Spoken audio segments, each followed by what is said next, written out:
ಸ್ನೇಹಿತರೆ, ಈ social media ಮುಖಾಂತರ ಈ ಧರ್ಮಸ್ಥಳದ ವಿಚಾರಕ್ಕೆ ಸಂಬಂಧಪಟ್ಟಿರೋ ಹಾಗೆ ಸಾಕಷ್ಟು ಜನ ಅಲ್ಲ, ಇಡೀ ಪ್ರಪಂಚನೇ ಗಮನದಲ್ಲಿದೆ. ಅದರಲ್ಲೂ ಎಕ್ಸ್ಪೆಷಲಿ ಈ ಧರ್ಮಸ್ಥಳದ ಪ್ರಕರಣಕ್ಕೆ ಸಂಬಂಧಪಟ್ಟಿರೋ ಹಾಗೆ ನಾನು ಸಹ ನನ್ನ ಸೋಷಿಯಲ್ ಮೀಡಿಯಾ ಮುಖಾಂತರ ಜಾಗೃತಿ ಅಂತ ಆದರೂ ತಿಳ್ಕೊಳ್ಳಿ, ಹಾಗೆ ನನ್ನ ಆಲೋಚನೆ ವಿಚಾರ ಅಂತ ಆದರೂ ತಿಳ್ಕೊಳ್ಳಿ. ಆ ತಿಳ್ಕೊಂಡಿರುವಂಥ ವಿಚಾರದಲ್ಲಿ ಒಂದಷ್ಟು ಜನಕ್ಕೆ ಜಾಗೃತಿ ಮೂಡಿದ್ರೆ ಸಾಕು.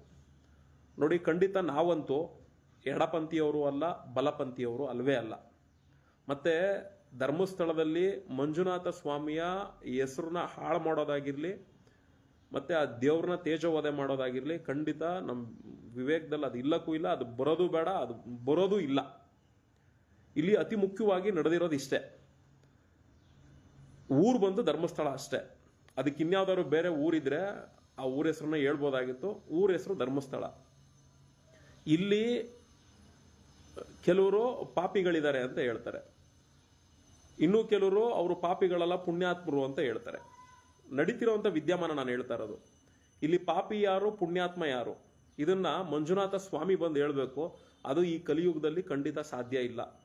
ಆ ಮಂಜುನಾಥ ಸ್ವಾಮಿನೇ ಪ್ರತ್ಯಕ್ಷ ಆಗಿ ಬಂದು ಹೇಳಿದ್ರು ಕೂಡ ನಮ್ಮ ಜನ ಅದನ್ನು ನಂಬೋದೂ ಇಲ್ಲ.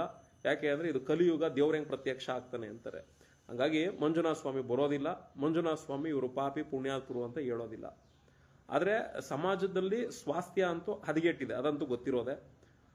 ಹದಗೆಟ್ಟಿರುವಂಥ ಸಮಾಜಕ್ಕೆ ಆ ಸ್ವಾಸ್ಥ್ಯನ ಕಾಪಾಡುವಂಥ ಒಂದು ಕೆಲಸ ಆಗಬೇಕು ಅಂತೇಳಿ ಸರ್ಕಾರ SIT ತಂಡ ರಚನೆ ಮಾಡಿದೆ. ಅದಕ್ಕೆ ಹ್ಯಾಟ್ಸ್ ಆಫ್ ಹೇಳಬೇಕಾಗಿರುವಂಥದ್ದು ಆ ನಾಗಲಕ್ಷ್ಮಿ ಮೇಡಮ್ ಅವ್ರಿಗೆ. ಹಾಗಾಗಿ SIT ತಂಡ ಏನು ರಚನೆ ಆಗಿದೆ, ಮತ್ತು ಈ ಹಿಂದೆ ಏನು ಪೊಲೀಸ್ನವರು ಎಕ್ಸ್ಪೆಷಲಿ ಅನನ್ಯ ಭಟ್ ಅವ್ರ ತಾಯಿಯವ್ರು ಏನಿದ್ದಾರೆ ಸುಜಾತ ಭಟ್ ಅಂತ ಹೇಳಿ, ಅವರ ಒಂದು ಕೇಸ್ನ ಸಂಬಂಧ, ಇದು ಪೊಲೀಸ್ ಸ್ಟೇಷನಲ್ಲಿ ಪ್ರಕರಣ ಆಗಿದೆಯೋ ಅಥವಾ SIT ಅಲ್ಲಿ ಪ್ರಕರಣ ಆಗಿದೆಯೋ, ಅದ್ರ ರಿಲೇಟೆಡ್ ಯಾರು ನಮಗೆ ಮಾಹಿತಿ ಕೊಡಬೇಕು, ಒಂದು ಪೊಲೀಸ್ ಇಲಾಖೆ ಮಾಹಿತಿ ಕೊಡಬೇಕು, ಇಲ್ಲ SIT ಅಧಿಕಾರಿಗಳು ಈ ಒಂದು ಕಂಪ್ಲೇಂಟ್, ಸುಜಾತ ಭಟ್ ಅವರ ಕಂಪ್ಲೇಂಟ್ ವಿಚಾರನ ಆಧರಿಸಿ SIT ಅಧಿಕಾರಿಗಳು ಮಾಹಿತಿ ಕೊಡಬೇಕು. ನಿಮಗೆಲ್ಲ ಗೊತ್ತಿರಲಿ, ನ್ಯೂಸ್ನವರು ಎಕ್ಸ್ಪೆಷಲಿ ಸುವರ್ಣ ನ್ಯೂಸು ಇವತ್ತೇನೋ ಅವರು ಬಂಧು ಬಳಗನೋ, ಅಣ್ಣನ ತಮ್ಮನೋ, ಇನ್ನೊಬ್ರು XYZ ಕುಂಡ್ರಿಸ್ಕೊಂಡು ಏನು ಮಾತಾಡಿದ್ದಾರೆ ಅದನ್ನೇನು ಹೊರಗಡೆ ಸಮಾಜಕ್ಕೆ ಸ್ಪ್ರೆಡ್ ಮಾಡೋದಕ್ಕೆ ಹೊರಟಿದ್ದಾರೆ. ನೋಡಿ, ಈಗಿನ ಕಾಲದಲ್ಲಿ ಎಕ್ಸ್ಪೆಷಲಿ ಈ ಕಲಿಯುಗದಲ್ಲಿ ಬಂಧು ಬಳಗ ಅನ್ನೋದು ನಿಮ್ಗಳಿಗೆ ಚೆನ್ನಾಗಿ ಗೊತ್ತಿದೆ. ನೀವು ಚೆನ್ನಾಗಿ ಬದುಕ್ತಿದ್ರೆ ನಿಮ್ಮನ್ನ ನೋಡಿಕೊಂಡು ಆಡ್ಕೊಳ್ಳೋದ್ರಲ್ಲಿ ಮೊದಲನೇ ದಿಗರು ನಿಮ್ಮ ಬಂಧು ಬಳಗ. ಯಾಕೆಂದ್ರೆ ಇದು ಸ್ವಾರ್ಥಿಗಳ ಕೊಂಪೆ.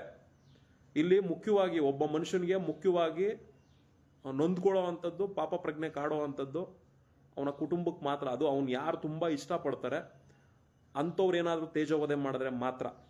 ಇಲ್ಲ ಅಂದರೆ ಬಂಧು ಬಳಗದಲ್ಲಿ ಕೂತ್ಕೊಂಡಿರೋವಂಥವನು ಅವನು 1000 ಹೇಳಿದ್ರು ಕೂಡ ನಿಮಗೆ ಚೆನ್ನಾಗಿ ಗೊತ್ತಿರುತ್ತೆ, ಬದುಕಿದ್ರೆ ಬಂಧು ಬಳಗದಲ್ಲಿ ಬಾಯಿ ಬಡ್ಕಂತಾರೆ, ಕೆಟ್ಟರೆ ಅಂಡು ಬಡ್ಕಂತಾರೆ. ಇದು ಬಂಧು ಬಳಗ, ಹೊರಗಡೆ ಸಮಾಜ ಎಲ್ಲವೂ ಕೂಡ ಇದೇ ರೀತಿಯಲ್ಲೇ ಇರೋದು. ಹಂಗಾಗಿ ಅವ್ನು ಯಾರೋ ಕೂತ್ಕೊಂಡು ಏನೋ ಹೇಳ್ದ ಅದಲ್ಲ.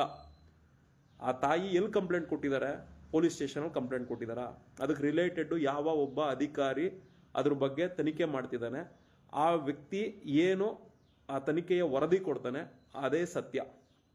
ಆತ ಫೋರ್ಜರಿ ಮಾಡಿ ಕೆಲಸಗಳು ಮಾಡಿದರೆ ಅದು ಅವನ ಆತ್ಮಸಾಕ್ಷಿ ಮತ್ತು ಆತನ ಕೆಲಸ ಹೋಗುತ್ತೆ. ಅದಕ್ಕೆ ಸಂಬಂಧಪಟ್ಟಿರೋ ಹಾಗೆ ಲಾಯರ್ಗಳಿರ್ತಾರೆ, ಅದನ್ನು ಕ್ರಾಸ್ ಕ್ವಶನ್ ಮಾಡ್ತಾರೆ. ಆತ ಏನಾದರೂ ಸರಿಯಾದ ರೀತಿಯಲ್ಲಿ ತನಿಖೆ ಮಾಡಿಲ್ಲ ಅಂದರೆ ಏನು ಸುಜಾತ ಭಟ್ ಅವರಿದ್ದಾರೆ ಅವರ ಲಾಯರ್ ಇರ್ತಾರೆ, ಆ ಪೊಲೀಸ್ ಅಧಿಕಾರಿನ ತನಿಖೆ ಮಾಡ್ತಾರೆ. ಇಲ್ಲ SITಗೆ ಹೋಗಿದ್ಯಾ ಈ ತನಿಖೆ ವಿಚಾರ, SIT ಅಧಿಕಾರಿಗಳು ಕೂಲಂಕುಷವಾಗಿ ತನಿಖೆ ಮಾಡ್ತಾರೆ. ಕೆಲವರೆಲ್ಲ ಕಾಮೆಂಟ್ಗಳು ಹಾಕಿದ್ದಾರೆ, ಅವ್ರದೇ ಆದ ಕ್ವಶನ್ಗಳನ್ನ ಹಾಕ್ಕೊಂಡು, ಆ ಮೆಡಿಕಲ್ ಕಾಲೇಜಲ್ಲ ಮಗುನೇ ಇರಲಿಲ್ಲ, ಈ ಅಮ್ಮನ ಹತ್ರ ಫೋಟೋ ಇಲ್ಲ, ಮಣ್ಣು ಮಸಿ ಅದು ಇದು 1000 ಹಾಕೊಂಡಿದ್ದೀರಾ.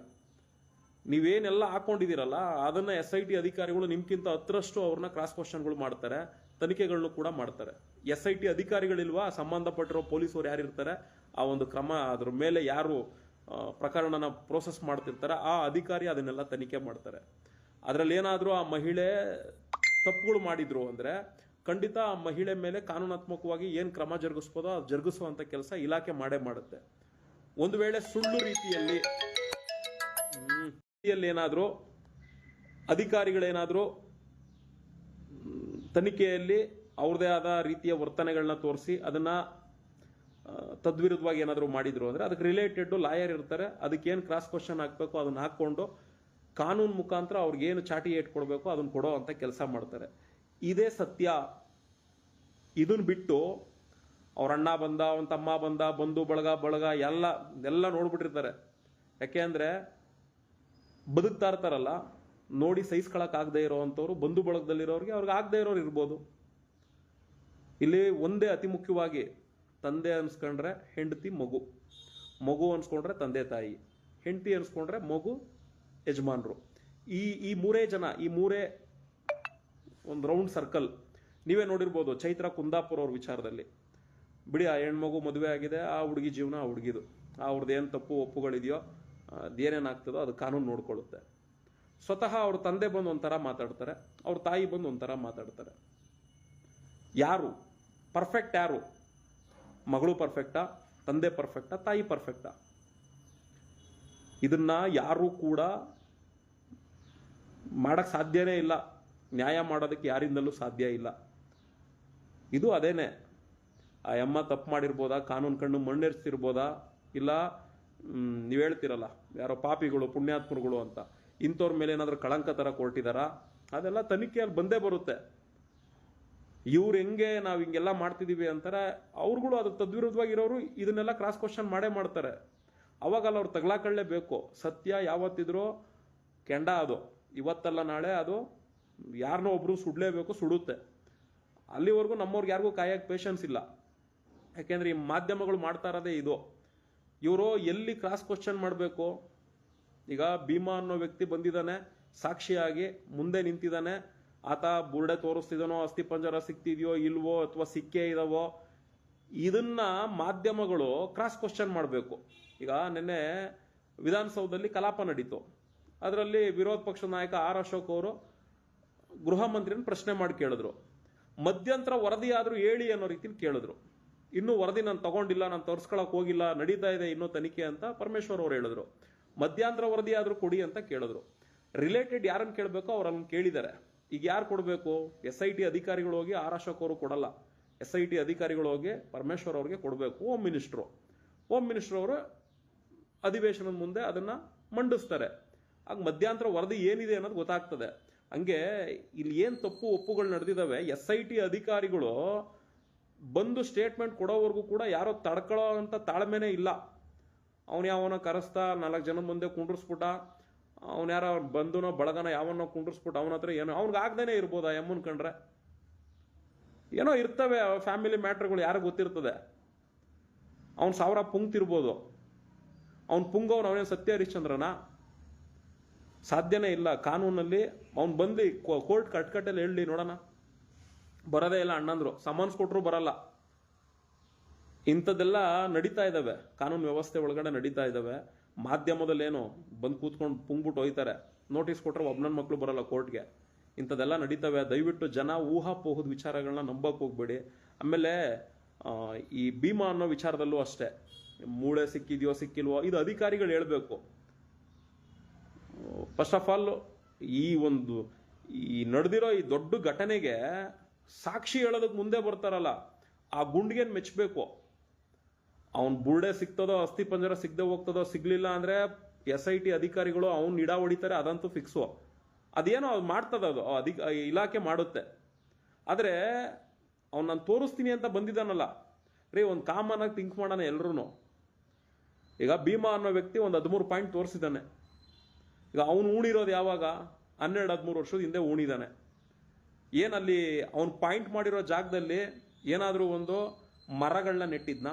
ಏನೋ ಶ್ರೀಗಂಧದ ಮರನೋ ಬ್ಯಾಡ್ರಿ, ಕನಿಷ್ಠ ಪಕ್ಷ ಒಂದು ತುಳಸಿ ಗಿಡ ಆದ್ರೂ ನೆಟ್ಬಿಟ್ಟು ಹೋಗಿದ್ನಾ? ಒಂದು 12-13 ವರ್ಷದವರೆಗೂ ಆ ತುಳಸಿ ಗಿಡ ಅಲ್ಲಿ ಬೆಳೆದೈತೆ ಅನ್ನೋದಕ್ಕೆ. ಇಲ್ಲ ಏನೋ ಒಂದು ಗುರ್ತು, ಇಂಥ ಜಾಗದಲ್ಲಿ ನಾನು ಇಷ್ಟು ಹೆಣ ಊತಿದ್ದೆ ಅನ್ನೋದಕ್ಕೆ ಅವನ ಹಿಂದೆ ಏನಾದರೂ ಗುರ್ತು ಮಾಡಿದ್ನಾ? ಯಾಕೆಂದ್ರೆ ಅವನಿಗೆ ಗೊತ್ತಿಲ್ಲ, ನಾನು ಮುಂದೆ ಈ ಥರದೊಂದು ಸಂಕಷ್ಟ ಸ್ಥಿತಿಗೆ ಬರ್ತೀನಿ, ನಾನು ಈ ಕೆಲಸ ಏನು ಮಾಡಿದ್ದೀನಲ್ಲ, ಮಾಡಿರೋದನ್ನ ಈ ರೀತಿ ಸಮಾಜದ ಮುಂದೆ ತಂದಿಡೋ ಅಂತ ಕೆಲಸ ಮಾಡ್ತೀನಿ ಅಂತ ಅವನಿಗೇನು ಗೊತ್ತಿರಲ್ಲ. ಬಂದಿದ್ದಾನೆ, ಅವನ ಕೈಯಲ್ಲಿ ಯಾರು ಏನು ಕೆಲಸ ಮಾಡಿಸಿದಾರೋ, ನನ್ನ ಕಡೆಯಿಂದ ಇಂಥ ಕೆಲಸ ಮಾಡಿಸಿದಾರೆ, ನಾನು ಇಂಥ ಕಡೆ ಈ ಕೆಲಸ ಮಾಡಿದ್ದೀನಿ ಅಂತ ಮುಂದೆ ಬಂದಿದ್ದಾನೆ. ಆದರೆ ಅವನಲ್ಲಿ ಏನು ತೋರಿಸ್ತಿದ್ದಾನಲ್ಲ, ಆ ತೋರಿಸಿರೋ ಪಾಯಿಂಟಿಂದ ಒಂದು 500 ಮೀಟರ್ ಬೇರೆ ಕಡೆನೇ ಉಣಿರ್ಬೋದು. ಏನು ಗುರ್ತು ಏನು ಮಾಡಿಲ್ವಲ್ಲ ಅವನು 12-13 ವರ್ಷದಿಂದ. ಈಗ ಅವನು ತೋರಿಸಿರೋ 13 ಪಾಯಿಂಟಲ್ಲೂ ಕೂಡ ಅದೇನು GPR 13 ಪಾಯಿಂಟಲ್ಲೂ ಮತ್ತೆ ಬಿಡಿ, ಸುತ್ತಮುತ್ತ ಒಂದು 500 ಮೀಟರ್ ಸರ್ಚ್ ಮಾಡಲಿ, ಅದರಲ್ಲಿ ಏನಾದರೂ ಸಿಕ್ಕಿದ್ರೆ ತನಿಖೆ ಮಾಡಲಿ. ಪಾಪ ಅನನ್ಯ ಭಟ್ ಆ ಹುಡುಗಿದೇನೇನಾದರೂ ಅಸ್ಥಿ ಪಂಜರ ಸಿಕ್ಕರೆ ಸುಜಾತಾ ಭಟ್ ಅವರು ಪಾಪ ಸಿಗಲಿ. ನಮ್ಗೆ ಅದಷ್ಟೇ. ನನಗೆ ಎಡಪಂಥಿಯವ್ರನ್ನ ಕಟ್ಕೊಂಡು ನಮ್ಗೇನಾಗಬೇಕಾಗಿಲ್ಲ, ಬಲಪಂಥಿಯವ್ರನ್ನ ಕಟ್ಕೊಂಡು ನಮ್ಗೇನಾಗಬೇಕಾಗಿಲ್ಲ. ಯಾಕೆಂದರೆ ಇವ್ರದ್ದು ಅರಿಯಲ್ಲ, ಅವ್ರದ್ದು ಮುರಿಯಲ್ಲ, ಅದು ಗೊತ್ತಿದೆ.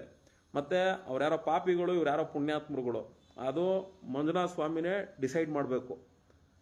ನಮ್ಗಿಲ್ಲಿ ಮುಖ್ಯವಾಗಿ ಬೇಕಾಗಿರೋದು ಇಷ್ಟೇ. ಭೀಮಾ ಅನ್ನೋ ಒಬ್ಬ ವ್ಯಕ್ತಿ ಬಂದಿದ್ದಾನೆ, ಅವ್ನು ಸಾಕ್ಷಿ ಹೇಳಕ್ ಬಂದಿದ್ದಾನೆ, ಅವ್ನ ಗುಂಡಿಗೆನ ಮೆಚ್ಚಬೇಕು ಅನ್ನೋದು ಒಂದೇ ನಮ್ಮ ಮೈಂಡಲ್ಲಿ ಇರೋವಂಥದ್ದು. ಇನ್ನು ಎರಡನೇದು, ಈ ತಾಯಿ ತನ್ನ ಮಗಳದು ಅಸ್ಥಿ ಪಂಜರ ಬೇಕು ಅಂತ ಬಂದಿದ್ದಾರೆ. ಈ ತಾಯಿ ಸುಳ್ಳಾದ್ರೆ, ಭೀಮಾ ಅನ್ನೋ ವ್ಯಕ್ತಿ ಸುಳ್ಳಾದ್ರೆ ಕಾನೂನಿದೆ, ಖಂಡಿತ ಕಾನೂನೇ ಇವ್ರನ್ನ ಬಟಾ ಬೈಲು ಮಾಡುತ್ತೆ. ಅದನ್ನ ಬಿಟ್ಟು ಅವ್ನ ಯಾರನ್ನ ಕರ್ಕೊಂಬಂದು ಕುಂಡ್ರಿಸ್ಕೊಳ್ಳೋದು, ಅವನ ಬಗ್ಗೆ ಮಾತಾಡ್ಕೊಂಡು ಕೂತ್ಕೊಳ್ಳೋದು, ಅವ್ನ ವಿಶ್ಲೇಷಣೆ ಕೊಟ್ಕೊಂಡು ಕೂತ್ಕೊಳ್ಳೋದು, ಅದೆಲ್ಲ ಯಾರೋ ಬುದ್ಧಿ ಇಲ್ದಿರೋರು ನಂಬೇಕಷ್ಟೇ. ಯಾಕೆಂದರೆ ಬಂಧು ಬಳಗಗಳು ಕಿತ್ಕೊಂಡು ತಿನ್ನೋ ಕಾಗೆಗಳು. ಹಾಗಾಗಿ ಅವೆಲ್ಲ ವೇಸ್ಟು. ಇಲ್ಲಿ ಯಾರು ಏನು ಸರ್ಟಿಫಿಕೇಟ್ ಕೊಡೋಕ್ಕೆ ಸಾಧ್ಯ ಇಲ್ಲ.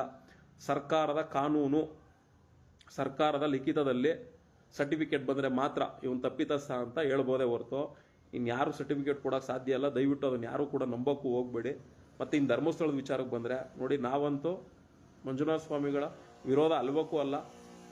ಅವಕಾಶ ಸಿಕ್ಕರೆ ಖಂಡಿತ ದೇವಸ್ಥಾನಕ್ಕೆ ಹೋಗ್ತೀವಿ. ಆದರೆ ಒಂದು ಬೇಸರ ಏನು ಅಂದರೆ, ಇಷ್ಟೆಲ್ಲ ಘಟನೆಗಳು ನಡೆದಿದೆಯಲ್ಲ, ಎಲ್ಲೋ ಒಂದು ಕಡೆ ನ್ಯಾಯ ಅನ್ನೋ ಸಿಗಲಿ ಅಂತ ನೋಡ್ತಾ ಇದ್ದೀವಿ. SIT ತನಿಖೆಯಿಂದ ಏನಾದರೂ ಅಲ್ಲೇನೂ ಅನ್ಯಾಯ ನಡೆದಿಲ್ಲ, ಕರೆಕ್ಟಾಗಿದೆ ಅನ್ನೋ ಥರ ಇತ್ತು ಅಂದರೆ ಖಂಡಿತ ನಾವು ಧರ್ಮಸ್ಥಳಕ್ಕೆ ಹೋಗ್ತೀವಿ. ಅಲ್ಲಿ ಅನ್ಯಾಯ ನಡೆದಿದೆ ಅಂದರೆ ಖಂಡಿತ ಅನ್ಯಾಯಕ್ಕೆ ಒಳಗಾಗಿರುವಂಥ ಯಾರಿದ್ದಾರೆ ಅಂಥವ್ರ ಮೇಲೆ ಕ್ರಮ ಜರುಗಿಸೋವರೆಗೂ ನಾನು ಧರ್ಮಸ್ಥಳಕ್ಕೆ ಹೋಗಲ್ಲ ಅಂತ ನನ್ನ ವೈಯಕ್ತಿಕ ವಿಚಾರನ ನಾವು ಹೇಳ್ಕೊತೀವಿ.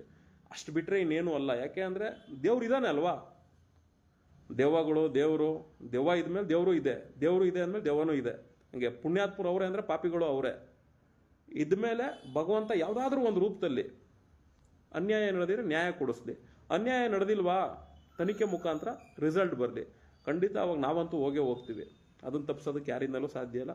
ಅದು ನಮ್ಮ ಆತ್ಮಸಾಕ್ಷಿ ಬರಬೇಕು ಅಷ್ಟೇ. ನಮ್ಮ ನಿಲುವು ಹೊರತು ಕನ್ಫ್ಯೂಸು ಎರಡು ಕಡೆನೂ ಇಲ್ವಲ್ಲ ಅನ್ನೋ ಥರ ಅಲ್ಲ. ನಾವು ನ್ಯಾಯದ ಪರ ಇದ್ದೀವಿ, ಹಂಗಾಗಿ ನಮಗೆ ಎರಡು ಕಡೆನೂ ಅವಶ್ಯಕತೆ ಇಲ್ಲ. ನ್ಯಾಯ ಏನಿದೆಯೋ ಅಷ್ಟು ಮಾತ್ರ ನಾವು ಮಾತಾಡ್ತಿದ್ದೀವಿ. ಎಸ್ಪೆಷಲಿ ಅನನ್ಯ ಭಟ್ ಅವ್ರ ತಾಯಿ ಸುಜಾತಾ ಭಟ್ ಅವ್ರು ಏನಿದ್ದಾರೆ, ಯಾರೋ ತೇಜೋವಧೆ ಮಾಡೋದನ್ನು ಯಾರೂ ನಂಬಕ್ಕೆ ಹೋಗಬೇಡಿ. ಸ್ವತಃ ನಾನು ಅವಾಗಲೇ ಒಂದು ಉದಾಹರಣೆ ಕೊಟ್ಟೆ, ಯಾವುದೋ ಒಂದು ಹೆಣ್ಮಗು ತಂದೆ ತಾಯಿ ಇದ್ದೀರೇ ಮಾತಾಡೋದು, ಸರಿ ಇಲ್ಲ ಅನ್ನೋದು, ಅವ್ರು ಸರಿ ಅವರೇ ಅನ್ನೋದು, ಯಾರು ಇಲ್ಲೇನು ಮಾಡೋಕ್ಕಾಗದೇ ಇರೋ ಸ್ಥಿತಿ. ಅವ್ರವ್ರ ಜೀವನ, ಅವ್ರವ್ರ ಸ್ವಾರ್ಥ ಅಷ್ಟೇ ಇಲ್ಲಿ ಇಂಪಾರ್ಟೆಂಟು. ಅವ್ರ ಸ್ವಾರ್ಥಕ್ಕೆ ಅವ್ರು ಹೆಂಗೆ ಬೇಕಾದರೂ ಬದಲಾಗ್ತಾರೆ. ಇದು ಮನುಷ್ಯನ ಗುಣ. ಅದು ಈ ಕಲಿಯುಗದಲ್ಲಂತೂ ಅವನ ಸ್ವಾರ್ಥ ಅವ್ನು ಬೇಯಬೇಕು ಅಂದರೆ ಇನ್ನೊಬ್ಬನ್ನ ಅವನು ಪ್ರಾಣ ಕೊಟ್ಟಿದ್ರು ಕೂಡ ಅವನ್ನ ಸರ್ವನಾಶ ಮಾಡಕ್ಕೆ ನಿಂತ್ಕೊತಾರೆ. ಇದೇ ಕಲಿಯುಗ.